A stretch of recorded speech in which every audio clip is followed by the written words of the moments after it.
Good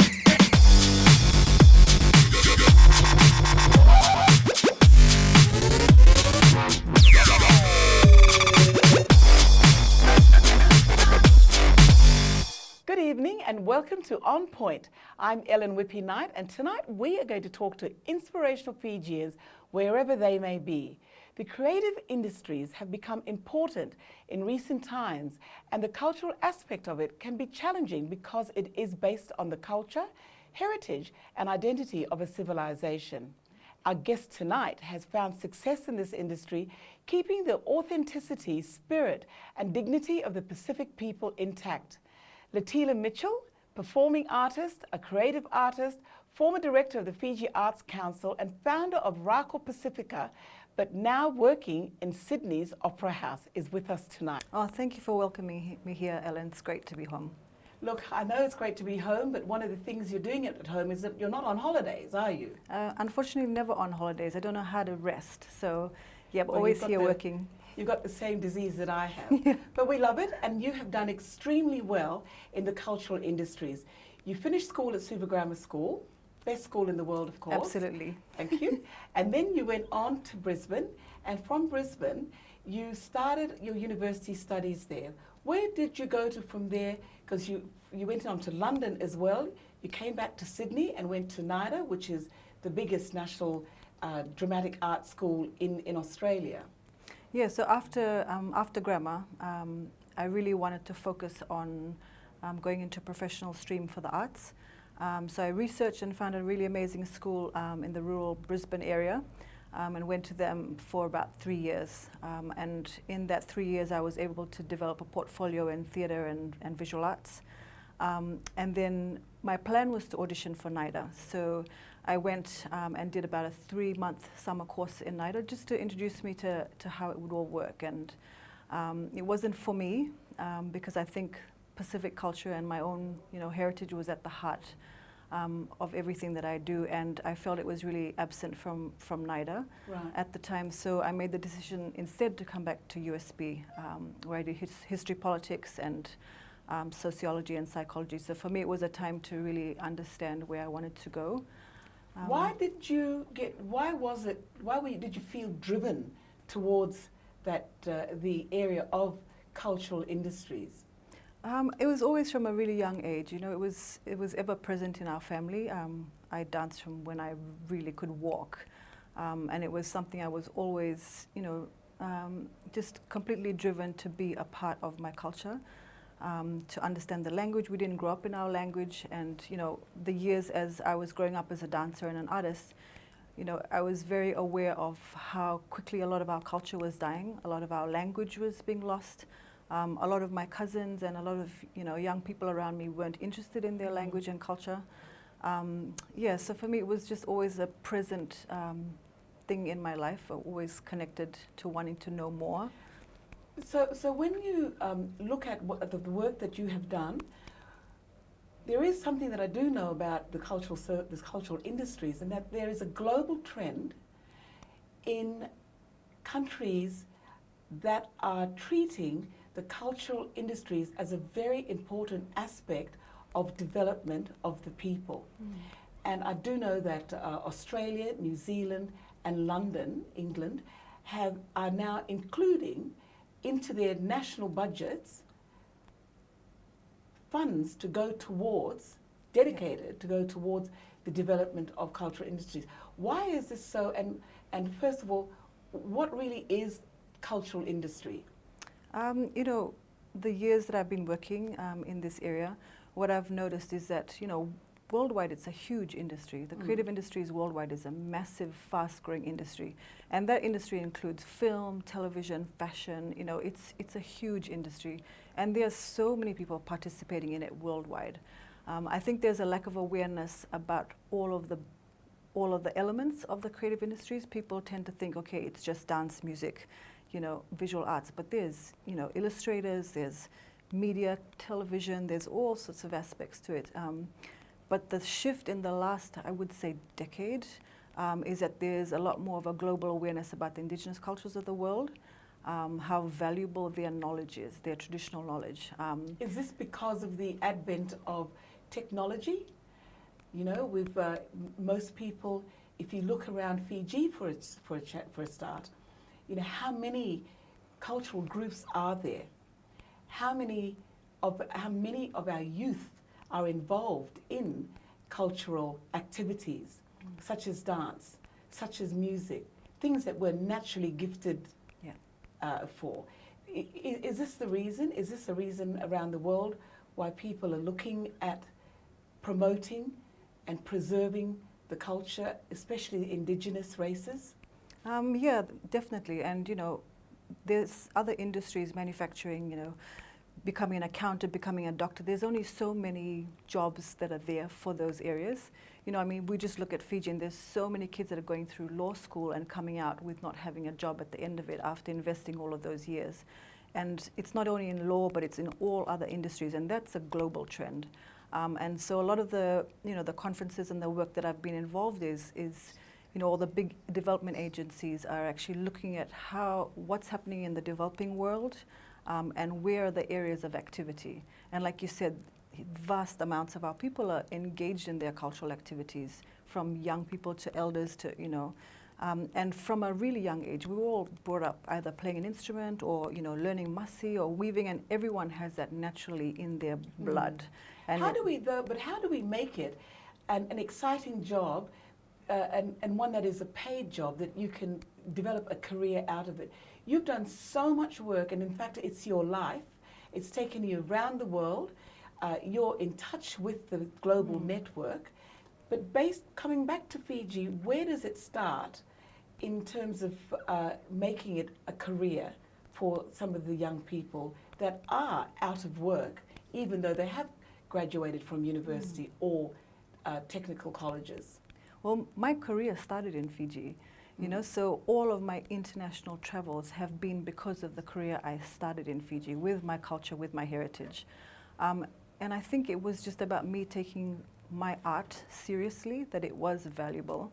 I was really lucky to have really incredible parents who, you know, supported me in every way possible and knew that if that was my dream, that they were going to make it happen. So I was lucky in that they believed that I could do it, you know, which not a lot of the kids I come in contact with have that support. So it's just about being really committed to your art form, taking yourself seriously, taking your gift seriously. There's heaps of work out there. But you're lucky that you had parents that supported you in that field, because knowing who your parents were, of course, Dr. Mitchell, your dad, Robin Mitchell, is the Fijian representative on the International Olympic Committee. You know, so yes, you were born with it. It's got to start from somewhere, though. It's got to have started for the others who don't have your type of parents. Is it a thing that it needs to be included in education, in the education system? Yeah. Does it start from school? When I went to school, which was a long time ago, it was part of our primary school education. Yeah, well, I think, you know, I was lucky I was in grammar, where the arts was a big thing, you know. Yes. Our annual concerts, our music programs were a big thing. I think there's less of that now. I've noticed with a lot of the education system now that has kind of gone away, which is quite sad. Because it's zilch from what I've seen. Yeah, because it's a great balance for kids, and It is. there's worldwide studies that show that kids that are creatively involved, you know, think more creatively. They're more resourceful. So it's definitely important to have it at that educational level, because then kids who are not, you know, mathematicians or scientists have a stream to go in, so that right from a young age they know that their gift can be taken seriously. Yes. Which is why I had to make the decision to go away for my last 3 years of school, was so that I could go into a school where theatre and dance and music was actually part of my everyday work. So in grammar it was an extracurricular thing, but when I was in Brisbane I did maths, English, geography, the basics, but then theatre, dance, music was an actual subject where I was examined on. I was challenged, you know, I was critiqued, and you come out with a portfolio. So you come out thinking, wow, I actually can do that. And then, well, you can do it because you're a naturally talented, gifted dancer. I mean, I remember seeing Letila in all the previous dance groups that you were part of as growing up. And then that, of course, that's what led you to create the Rako Pacifica group. But look, what I want to do is I'd like to talk about, when we come back, just on what can we do in Fiji, what has the government done, what other areas or corporates in corporate industries, and how they can contribute to the development of this particular industry.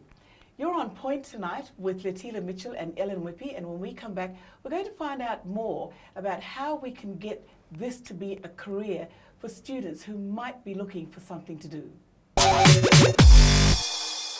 Welcome back to On Point with Ellen Whippy-Knight and Letila Mitchell. Letila's just been talking to me about her career in the cultural industries, a major global shift that's happening, and we want to see what she has to say about how this can happen in Fiji too.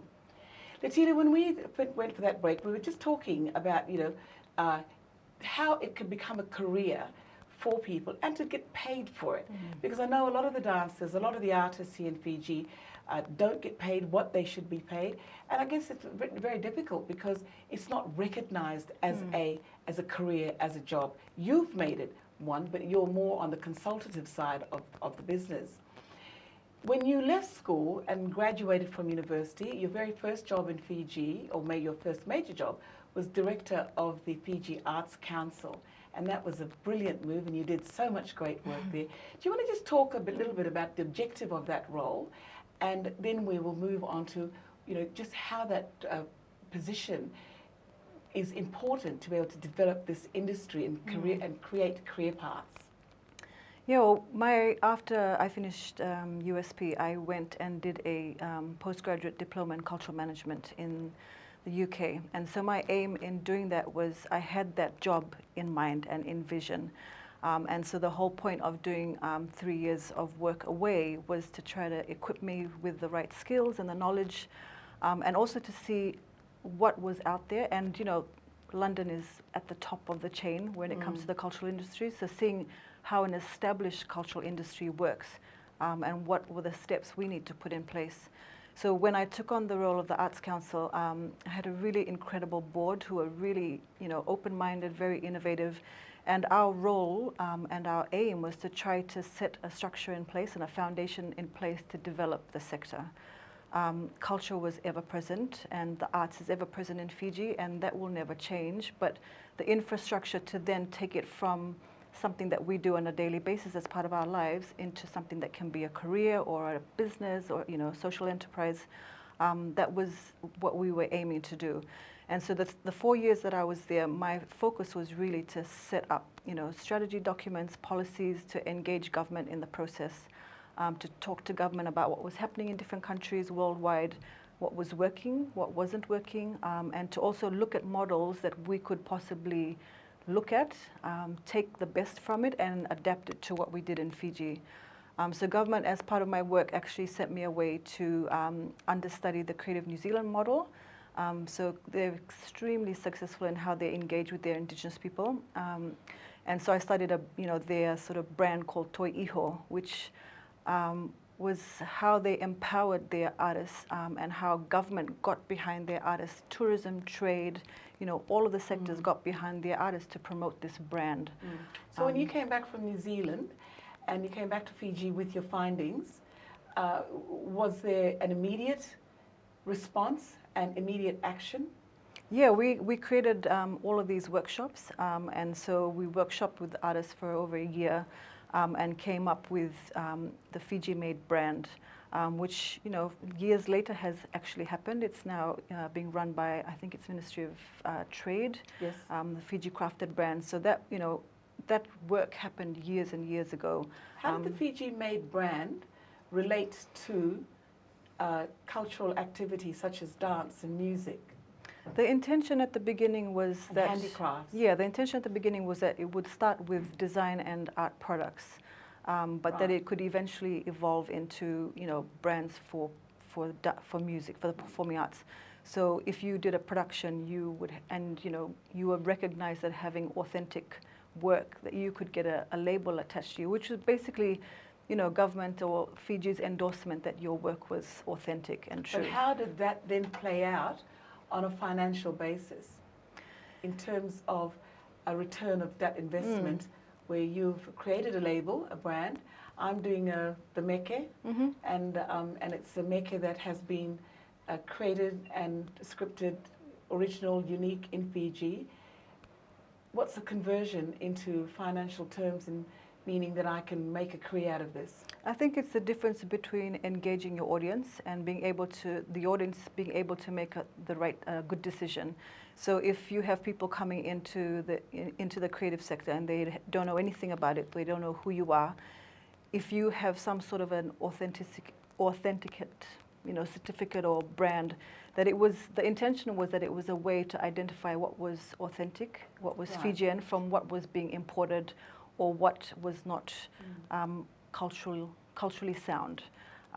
There's some work, and even in the market, in Fiji market now, there's some work and dance productions that I see in hotels and in, that are not authentic work. So people will say, oh, I'm doing a Cook Island dance, but it's actually from Tokelau. And so those cultural authenticities are really important. And the world is shifting. People are becoming more discerning. Tourists that are coming in are becoming more aware of the difference in cultures and are wanting a real story and are wanting a real experience. So the intention of the brand was to be able to enable people to make that difference. Right. And is the Fijian brand a very strong brand internationally? Is our culture important to people overseas? Yeah, Fiji's got a really, really strong brand internationally. It's very much associated with sport. Fiji's associated with quality. When they see Fiji water and other, brands, they associate that things that happen in Fiji have quality. In the cultural sector, we are not yet on the radar very much. What does it take us to get there? The thing that I've found in the work that I've done over the last 5 years internationally is there's an awareness that there's a lot of talent in the Pacific, but the access to artists and the visibility of our artists is really low. Why is that?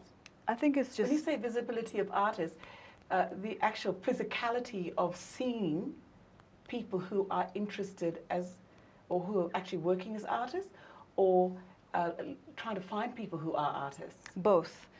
So for example, some of the big productions that I've worked on will have casting meetings for a couple of days.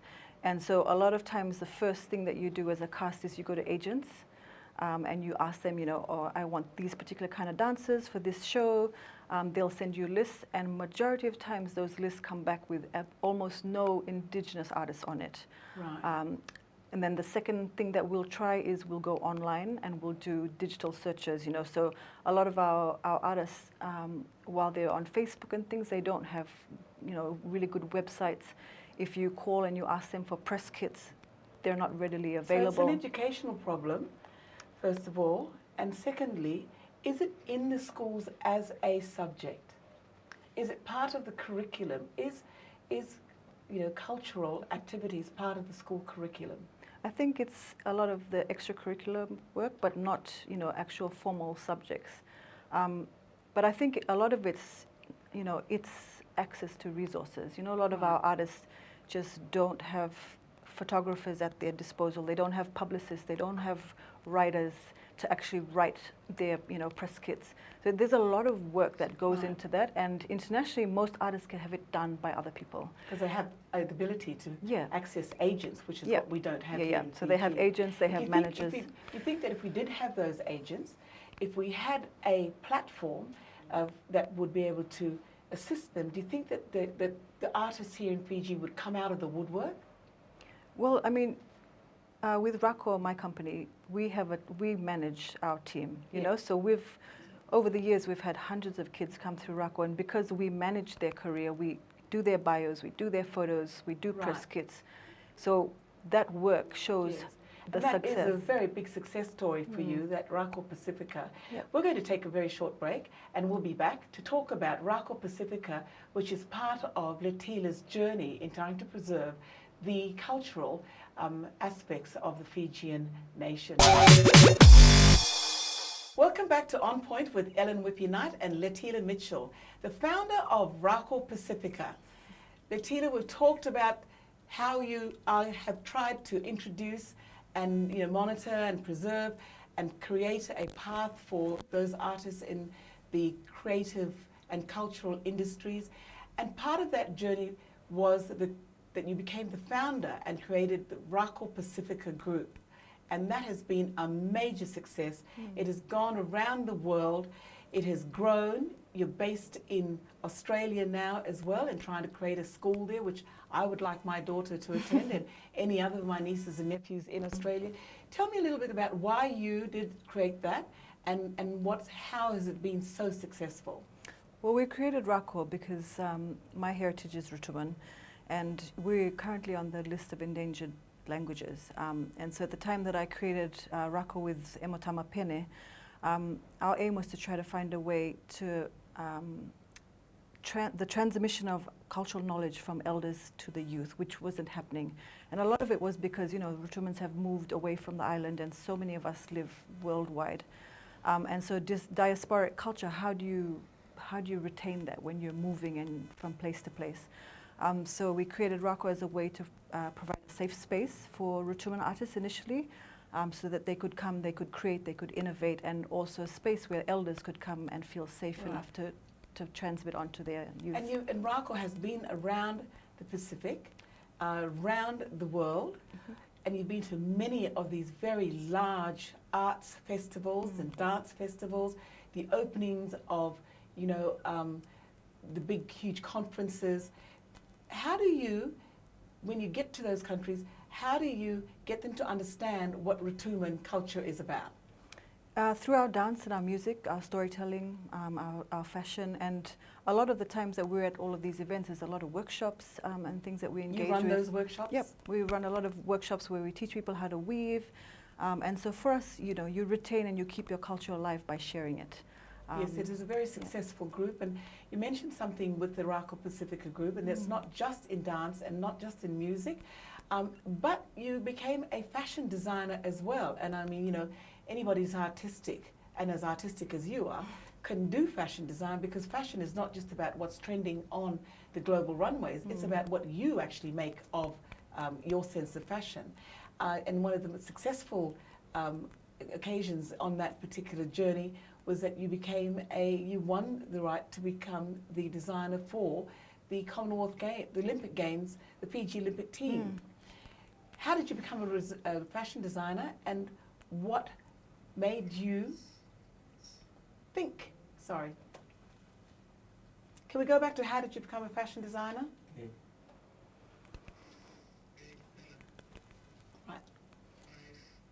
4, 3, 2, 1. In that busy life of yours, you also became a fashion designer. Yeah, well, as Rako evolved from just the Rutuman culture, and we had performers coming in from Fijian culture and Banaban, and the different prints and textures started to come in our costumes. Right. And so we started to explore a lot more of those textures in our costumes. And then, one day you said to me, hey, how about you translate that into a fashion line? And so did I say that? You actually did. Oh, what a good girl I am. And so then that challenged us to then take it from being costumes into actually a wearable collection. And so we did our first collection in 2015, I think it was. And it was, yes. And you've won an award? And we did, yeah. And it was such a proud moment for everyone, because all of the artists in Rako were involved. And at that stage, we had masi printers, and we had people who were weaving costumes for us. You actually had quite a huge team. Network happening behind that. And then you also designed the Fiji uniform for the Olympic Games. Was that an exciting challenge for you? It was a huge challenge, but a huge honor as well. And it was a big responsibility on our shoulders to take that on. And when you're working with so many layers and so many different people and stakeholders, your vision starts here and then it goes out and all over the place, which is great. It's a great process. It was a great, huge learning for us, because it was one of our biggest projects. It must be very difficult trying to come up with a look that will truly represent Fiji and also stand out in the minds of the people who are watching the events. Yeah, absolutely, because that moment when all the cameras at the Olympic Games shoot on Fiji, that was a massive moment. So to see our work there that had been created by a whole group of young people, and it was really, really special. Good for you. Yep. You then went on to another, through all the many successful paths you took, you also became very importantly, you became part of the Commonwealth Games as the organizer of the Pacific ceremonies. Can we just touch on that very quickly? Because I would like to go to your job at the Opera House as we're running out of time. So what was the Commonwealth Games basically about, the opening and the closing? Yeah, so in the opening and closing you have producers, segment producers. So there's, for the opening ceremony, for example, there was 20 segments. And I looked after all the Indigenous cultural segments. Most of it was First Nations Australian, but we also had cultural elements throughout the ceremony of, you know, Pacific and other sort of cultures that were based down the Gold Coast. Yeah, it was a really hugely exciting job. Oh, I saw the opening and the closing. Yeah. It was just absolutely massive. Yeah, it was amazing. Do you think that because of the success in that role, and I know that you worked tirelessly at it, because I'd been trying to get you to stop doing that and come and be a part of Fiji Fashion Week, because that's much bigger than the Commonwealth Games. But do you think that part of that was the contributed to you getting the role at the Opera House? Because at this stage, Letila is the director of Producer First Nations programming. We're going to do that again. Yeah. At this stage.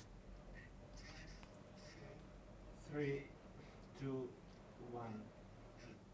Your success with the Commonwealth Games and the work that you did with the Pacific entertainment for the Commonwealth Games, was that a part of the reason that you got the role at the Opera House? And that role at the Opera House, would you like to just talk a little bit about that and what it is that you do? Yeah, well, my role at the Opera House is producer First Nations programming. So we look after all of the Indigenous content in the Opera House. And so being in the Commonwealth Games, I guess what it did was set me up on that platform and give me the recognition of being a producer. Because you're the very first Fijian that I know of that has been able to obtain such a role globally. Yeah. And working for the Sydney Opera House, the iconic building statement of Australia is a massive award for you. Yeah, well, I think that, you know, the testimony to that is that being in Fiji and with absolutely no resources and being creative about how you make things happen has led me to being able to do that job. And the same thing with the Commonwealth Games. You know, there's so many different layers when you're working with, you know, Indigenous groups. And for me, the Commonwealth Games is a challenge because I'd never worked with First Nations Australian before, and that was a whole new area. And First Nations is about the Indigenous people of each country and each nation, and your role is to bring in those people to Australia, organising huge activities, theatre, dance and artists, so that it can be well recognised. Yeah. One of the other things that you're working on as well, before we go, is you are part of the Edinburgh Royal Tattoo. What an honour to be working on such an international event. Yeah, I think with all the work that I've done over the 5 years, there was a recognition that there's so few of us working at that level with experience of Indigenous cultures. Right. And you know, because people are so interested in the Pacific, they're not sure how to engage or how to have access. Yeah, the Edinburgh Tattoo is a really exciting role. So I'm directing the Pacific segment called Our Ocean People. Wow. So we've got 20 performers from 6 Pacific nations. And because we were only able to have 6 nations, we wanted to create a segment that was representative of our oceanic people. Right, so there'll be a lot of fusion of the different Pacific regions happening in there. And part of that's happening in October in Sydney, and part of that also is a new production that you've come up with called Natives Go Wild. And they do quite often, but you know, this time it's going to be an absolute structured composition production at the Opera House. Yeah, we opened Natives Go Wild in October at the Opera House. And Natives Go Wild is the backstory to The Greatest Showman. So, you know, a lot of us saw the movie The Greatest Showman, and it's a family favorite. But what we didn't know was that a lot of the freaks that they have in the show were actually from the Pacific nations. And from, you know, from Including Australia Fiji. as well. Yeah, and a lot of them were kidnapped or coerced There was a lot of manipulation and, you know, people thinking that they were sending their kids away for education or for better opportunities, but not understanding what that looked like. Yes. So Natives Go Wild is looking at that backstory. Well, I'm really looking forward to seeing that production, and I know it's going to be absolutely excellent, particularly under the watchful eye of such an experienced person such as yourself, Letila. And you go back to Sydney very soon to continue that work, and we welcome you back to the show as soon as everything else is over, so we can find out more about what the work going forward will be in trying to preserve and to develop the cultural industries in Fiji and in the Pacific nation. Thank you so much for being on the show this evening. You've been with Letila and I on Point, and we would love to see you back here at the same time next week, Monday night, 8:30.